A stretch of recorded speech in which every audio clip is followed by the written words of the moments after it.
هو احنا كزمالك في كارثه حقيقيه، بس مش كده جمهور نادي الزمالك لسه مركز ومصمم ومتاكد ان في مؤامره كونيه على نادي الزمالك، وان النادي الاهلي هو السبب، وان الحكومه هي السبب.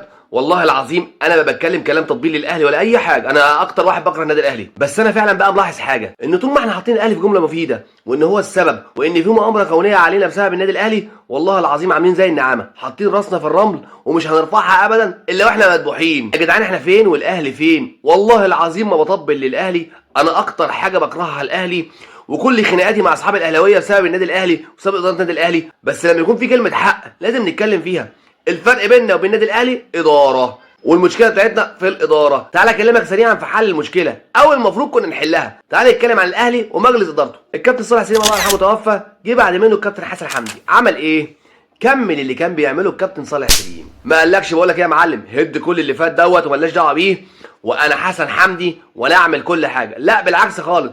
جه اشتغل كأن الكابتن صالح سليم لسه موجود، ومشي على نفس الضرب ومشي على نفس السكه، وكمل الحاجات اللي كان المفروض يعملها الكابتن صالح سليم، وما قالش انا ولا اي حاجه. قال لك الاهلي ومبادئ الاهلي، ما حطش نفسه في جمله مفيده. مشي الكابتن حسن حمدي، جه الكابتن محمود طاهر، ما قالش نفسي، قال لك انا هكمل اللي الكابتن حسن حمدي كان بيعمله بنفس الطريقه اللي كان عايز الكابتن صالح سليم يعملها. ومشي الكابتن محمود طاهر بنفس السيستم. مشي الكابتن محمود طاهر، جالنا الكابتن محمود الخطيب اللي انا متضايق منه ومتضايق من افعاله، عشان هلاقي واحد في الكومنتات يقول لي ايوه طبل للاهلي. انا ما برتاحش للكابتن محمود الخطيب، عشان ما اقولكش بس ايه انا بكرهه يبقى كلام كبير، لا يا عم، انا ما فيش كيمياء بيني وبين الكابتن محمود الخطيب. بس الكابتن محمود الخطيب برغم من افعاله السيئه مع نادي الزمالك جه عمل ايه؟ قال لك نمشي يا باشا على نفس المنهج، مبادئ الاهلي والنجاح، ونعمل قاعده للنادي الاهلي ونعمل فروع للنادي الاهلي ونعمل استثمار للنادي الاهلي، ونكمل اللي كان بيعمله الكابتن محمود طاهر، ونكمل اللي كان بيعمله الكابتن حسن حمدي، ونكمل اللي كان بيعمله الكابتن صالح سليم. يعني هم ماشيين بسيستم وطريقه معينه ماشيين عليه. تعالى بقى عندنا احنا نتكلم بقى ايه على الغلط اللي عندنا احنا، اللي انتوا كلكم كزملكاويه قاعدين بتهروا فيه. الكابتن كمال درويش كان موجود وكان بيحصل كل البطولات، ايه اللي حصل؟ جه بعديها المستشار مرتضى منصور دخل النادي، والدنيا ايه بقى مش عايز اقول لك بقى، يقول لك انا وانا اللي هعمل وانا اللي لازم اعمل، والدنيا خربت واخدنا بتاع 4 5 سنين تخبط وحل مجلس اداره والدنيا بتبوظ. تخيل لو مرتضى منصور جه قال لك انا هكمل اللي كان عايز يعمله الكابتن كمال درويش وهقف في مصلحه نادي الزمالك، وبدا يكمل، كان ايه اللي حصل؟ كان الدنيا بدات تحلو شويه والدنيا كانت هتبدا تظبط معانا. لكن لا، انا باجي بمبدا انسف حمامك القديم. اي حد كان بيعمل اي حاجه قبل مني هنسيبها. قعد مرتضى منصور 4 5 سنين والدنيا اتدمرت. جالنا بعديها الاستاذ ممدوح عباس 10 سنين، مش عايز اقول لك اسود 10 سنين في تاريخ نادي الزمالك.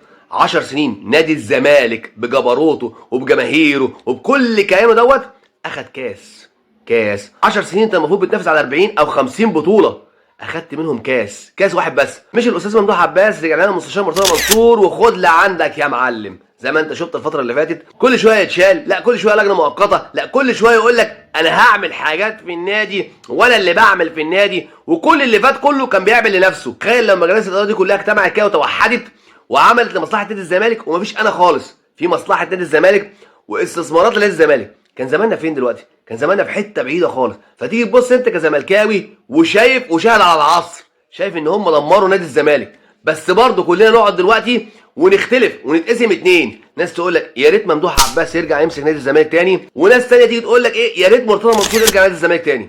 على اساس ايه؟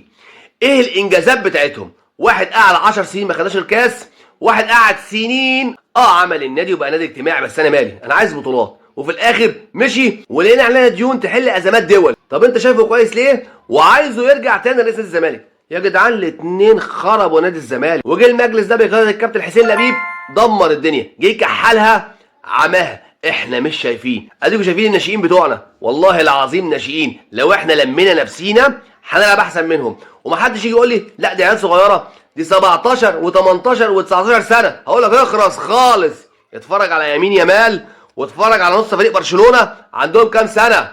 احنا مش هنقعد نهرج. لو انت شايف ان دي مش مشكله يبقى العيب عندك انت كجمهور زمالك. يا جمهور نادي الزمالك احنا ضيعنا خلاص، ضيعنا بسبب العقليه بتاعت جمهور نادي الزمالك اللي هو لغايه دلوقتي لسه مصمم ان يا ممدوح عباس يا مرتضى منصور يا اما اللعيبه دي صغيره وما عندناش غير لؤي وائل لسه لعيب جديد بس احنا لازم ننفخه. ايه يا عم هو عمل ايه يا جدعان؟ مشكله نادي الزمالك في جمهوره. وانا ولا بتكلم على النادي الاهلي ولا بشكر في النادي الاهلي ولا بشكر في الكابتن محمود الخطيب، انا بقول لك هم ناجحين في ايه، ولو احنا كنا عملنا زيهم اكيد كنا هنبقى ناجحين. فاحنا دلوقتي فاشخين بص انت فاشل ليه؟ هتقول لي ما الارض برضه اتاخدت مننا والحكومه هي اللي عايزه توقعنا. طب مجالس الاداره السابقه ما اشتغلتش عليها ليه من زمان؟ كان زمانك شكرا يا معلم، كان عندك دلوقتي ايه؟ الفرع الثاني ودخل في الفرع الثالث. لو انت عايز تعمل نادي الزمالك بس طول ما هم كانوا شغالين لمجد شخص ليهم، احنا مش هنشوف خير. فدلوقتي الحاجه الوحيده اللي احنا المفروض نتكلم فيها كجمهور نادي الزمالك ان في عقلاء يجوا لنادي الزمالك، ما نسمعش كلمه انا ولا مجلس الاداره خالص، نسمع ان هم بيفكروا نادي الزمالك باستثمار يعود على نادي الزمالك يصرف على نفسه.